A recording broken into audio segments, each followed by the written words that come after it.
Dans le DEC, les étudiants apprennent toutes les techniques de façonnage puis d'assemblage du bois. Comment on part d'un morceau de bois brut, puis comment on réalise un meuble. Mais on apprend aussi d'autres techniques, comme par exemple la marqueterie, où on travaille avec des petits plaquages de bois. Puis il y a des cours un petit peu plus avancés où on fait plus... Les étudiants sont appelés à faire de la conception, donc concevoir là, de A à Z leur projet, le dessiner, puis de finalement le réaliser.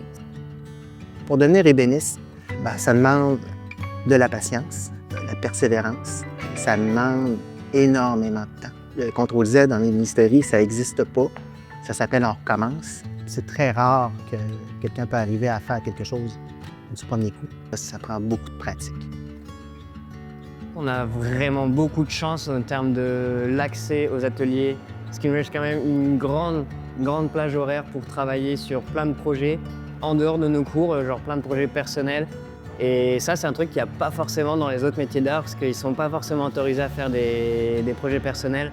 Et je trouve ici que c'est vraiment cool de pouvoir faire plein de projets. Et là, par exemple, j'ai fini mon mode de session en avance. J'ai pu, avec mon professeur, regarder pour un autre projet. Je l'ai commencé, là, je l'ai presque fini, fait que c'est vraiment cool. Je trouve que c'est un peu ça ce qui fait l'unicité de l'IQE.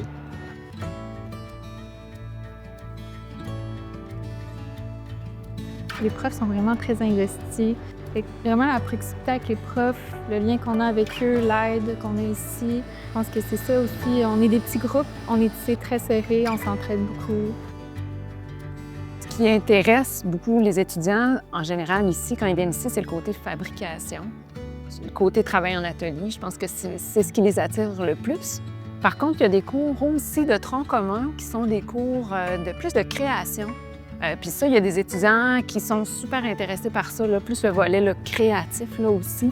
Mais quand on jumelle les deux, ça c'est l'idéal en troisième année. Concevoir complètement un projet puis le réaliser, bien ça, les étudiants ils se sentent accomplis là, dans ça.